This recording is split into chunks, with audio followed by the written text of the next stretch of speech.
नमस्कार, मैं हूं नम्रता पाराशर। आप देख रहे हैं बीवीएम न्यूज। चलिए रुक करते हैं खबरों की। और खबरों में सबसे पहले बात करेंगे उन ड्राइंग टीचरों की जिन्होंने कोर्ट में केस लड़ा कि उनकी भर्ती को वापस बहाल किया जाए, लेकिन बावजूद इसके वो केस हार गए। अब उनके ऊपर बेरोजगारी की तलवार लटक रही है। आखिर क्या कुछ मामला है, आइए जानते हैं विस्तार से।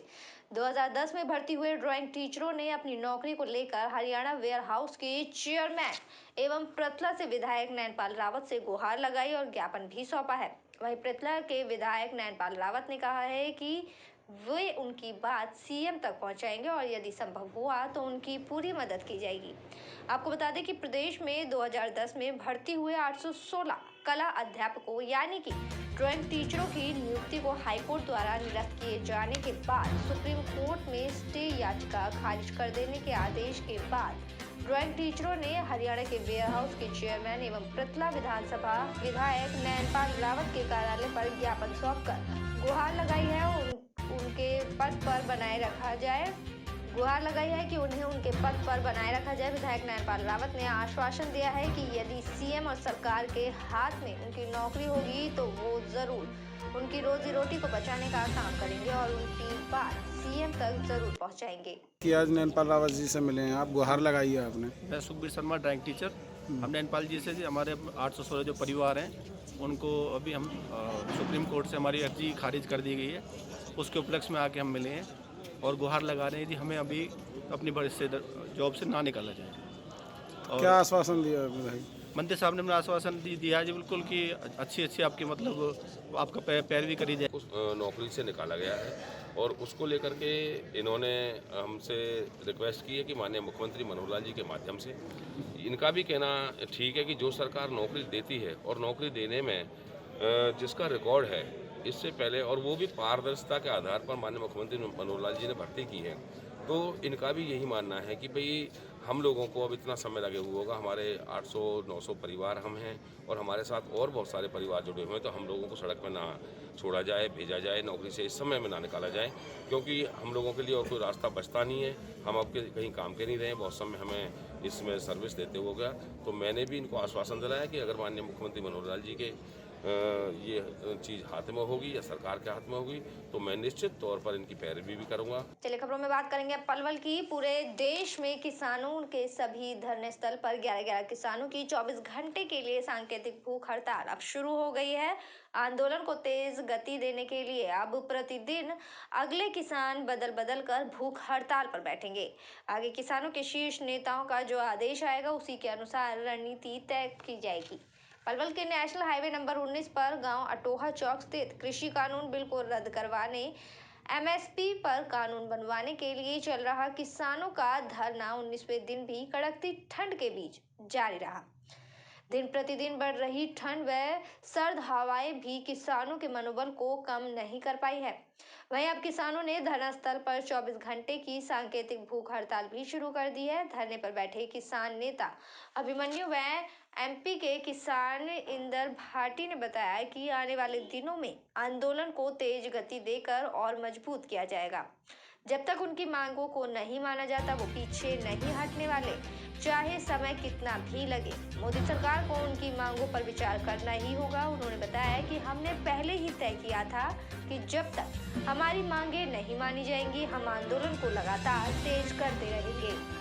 शीर्ष नेताओं द्वारा आगे की रणनीति तैयार की जाएगी कि आगामी 27 दिसंबर को प्रधानमंत्री नरेंद्र मोदी मन की बात करेंगे, तो देश के सभी किसानों से आह्वान किया गया है कि उस दिन अपने अपने घर व धरना स्थल पर ताली व थाली बजाकर सरकार का विरोध किया जाए। ये पहले से ही तय किया था जब हमारा आंदोलन शुरू हुआ कि भाई हम आंदोलन को तेज करते जाएंगे लगातार, तो उसी कड़ी में हमने भारत बंद का भी कॉल दिया 8 तारीख को।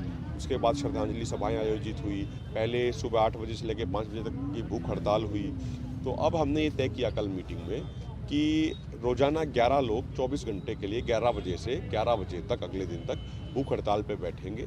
और इसके अलावा हमारे अन्य कार्यक्रम भी तय किए गए, जैसे 27 तारीख को जब प्रधानमंत्री मन की बात करेंगे तो हमने सभी किसानों से निवेदन किया है कि सभी किसान उस दिन अपने घर में ताली और थाली बजाएं और मोदी सरकार का विरोध करें कि जो ये किसान विरोधी सरकार है, जो ये इस तरीके से गलत काम कर रही है, इसको कुछ सद्बुद्धि दे ईश्वर। तो ये पूरा आंदोलन चल रहा है। तो जिस तरह से भूख हड़ताल ताली थाली बजाएंगे आप, जिस तरह से मोदी जी ने भिजवाई थी कोरोना काल के दौरान, तो क्या असर पड़ेगा इसका? देखिए, इससे होता क्या है कि जो आंदोलन होता है वो जन आंदोलन बनता है इस तरीके से। जैसे कल श्रद्धांजलि सभा आयोजित करने का कार्यक्रम था, तो वो देश भर के सभी गांवों में आयोजित की गई। तो इस तरीके से लोकल लोग इसमें जुड़ते चले जाते हैं। उनका जब तक सहयोग होता है तभी तक आंदोलन मजबूती से चलता है। देखिए, इस सरकार को तो झुकना ही पड़ेगा। जिस तरह पहले भी एक दिन मतलब सुबह 8 से 5 बजे तक अपने धरना स्थल पर मतलब लोग अपने किसानों ने धरना दिया हुआ था, इसी प्रकार अब हमारे नेताओं ने, शीर्ष नेताओं ने ये तय किया है कि हम अब डेली सुबह 11 से अगले दिन 11 बजे तक भूख हड़ताल रखेंगे और जो निरंतर अभी चलता जाएगा। इसी प्रोग्राम को देखते हुए मतलब रविवार को प्रधानमंत्री मोदी जी मतलब जब मन की बात करते हैं तो हमारे शीर्ष नेताओं ने ये संदेश दिया है कि जब प्रधानमंत्री जी मतलब मन की बात करेंगे तो लोग बार अपने घरों में ताली बजाएं, जिससे इस आंदोलन को एक जन आंदोलन के रूप दिया जाए। जन आंदोलन लगातार ये किसान आंदोलन बनता जा रहा है। उम्मीद है अब सरकार वार्ता के लिए तैयार है, क्या मानेंगे आपकी बात? जी बिल्कुल। अब देखने में आ रहा, सुनने में ही आ रहा है कि मतलब सरकार ने कुछ निर्देश दिए हैं कि अब मतलब बातचीत की जाए और हमें ये लगता है कि उनको सरकार को झुकना ही पड़ेगा। चलिए खबरों में बात करेंगे अब सोहना की। सोहना में जमीनी विवाद के चलते गांव नुनेरा के समीप 2 गुटों में गोली चलने का मामला सामने आया है। इस झगड़े में गांव नुनेरा के पूर्व सरपंच को गोली लगी है।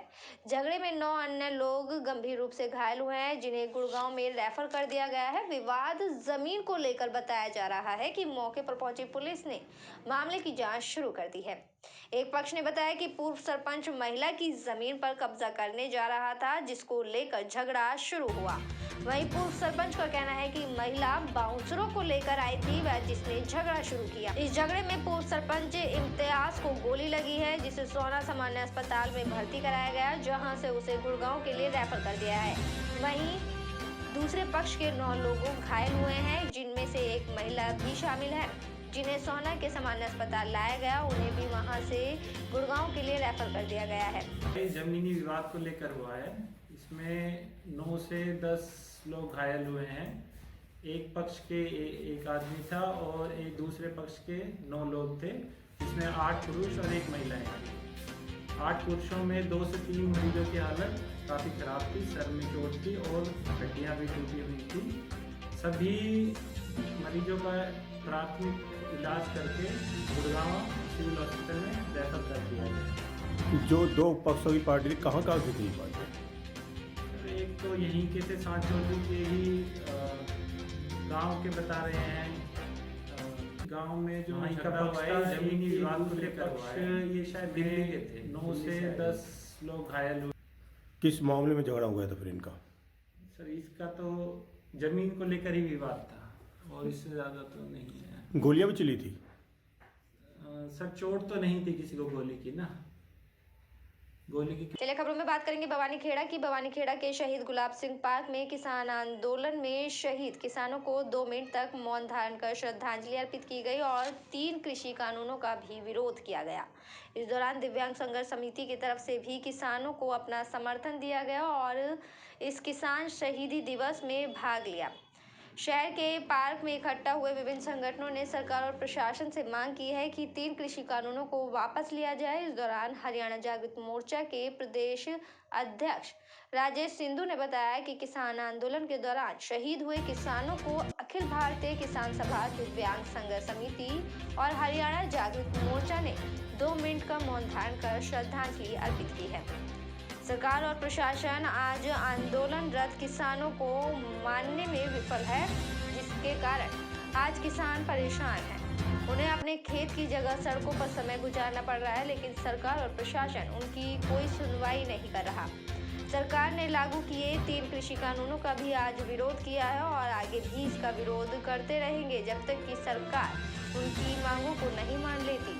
और किसान सभाओं के द्वारा एक आयोजन किया शहीद गुलाब सिंह पार्क में, जो देश में आज किसानों के खिलाफ 3 काले कानून इस सरकार ने पारित किए हुए हैं उसको लेकर के, और जो किसानों के ऊपर इस सर्दी के अंदर जो मृत्यु दर बढ़ी है उसको लेकर जी सिंधु साहब थे, उन्होंने जो किसानों के आंदोलन से प्रभावित होकर के वर्तमान सत्तासीन सरकार द्वारा मांगे ना मानने के फलस्वरूप उन्होंने सुसाइड किया।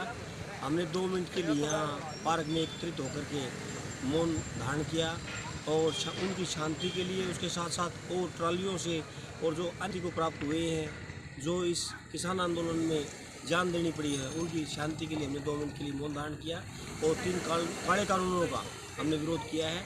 और ये लड़ाई हमारी हरियाणा जागृति मोर्चा और साझा स्तर पर विकलांग संघ है और जितने भी संगठन हैं, हमारी जारी रहेगी जब तक सरकार, वर्तमान सत्तासीन सरकार झुके नहीं कि हमारे आंदोलन निरंतर जारी रहेगा। आपने सही कहा और सरकार की जो नीयत और नीति ठीक नहीं है और जिसकी वजह से आज किसान बॉर्डर के ऊपर देखें ठिठुर रहा है।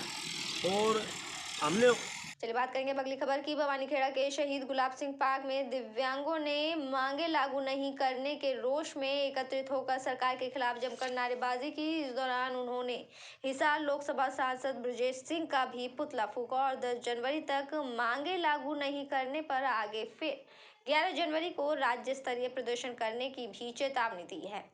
उनके आरोप थे कि वर्तमान सरकार और प्रशासन दिव्यांगों के लिए अनेकों सुख सुविधाओं की घोषणा करती है लेकिन उन्हें लागू नहीं करती है, जिसके कारण से दिव्यांगों को आज अनेकों परेशानियों का सामना करना पड़ता है। उन्हें मांगों को लागू करवाने को लेकर उन्होंने कई बार सरकार और प्रशासन सहित भवानीखेड़ा के हल्के विधायक दिसंबर को भी इस बात की गुहार लगाई है, लेकिन उनकी मांगों को नहीं माना गया है, जिसका दिव्यांगों में भारी रोष बना हुआ है। सरकार और प्रशासन से उनकी मांग है कि जल्द ही उनकी मांगों को लागू किया जाए। हमारी सुध नहीं ली है, न तो हमें कोरोना महामारी के बीच जो राशन वितरित हो न तो मिला है, न दवाई मिली है, न जो केंद्र सरकार से जो घोषित किए थे कि 1000 रुपये न तो सांसद के द्वारा वो भी नहीं मिले हैं। और न ही आज तक भवानीखेड़ा जो ब्लॉक इसमें दिव्यांगों बैटरी चालित रिक्शा भी नहीं मिली है। तो इस तरह से हमने आज ये सांकेतिक एक दिन का धरना प्रदर्शन किया है। अगर समय रहते यानी कि 10 जनवरी तक सांसद अगर हमारी सुध नहीं लेते हैं तो हमें मजबूर होकर के 11 जनवरी को एक राज्य स्तरीय प्रदर्शन करके पुलिस चौकी भवानी। मेरे साथ खबरों में फिलहाल इतना ही। आप बने रहिए BVM न्यूज़ के साथ। फिलहाल मुझे दीजिए इजाज़त।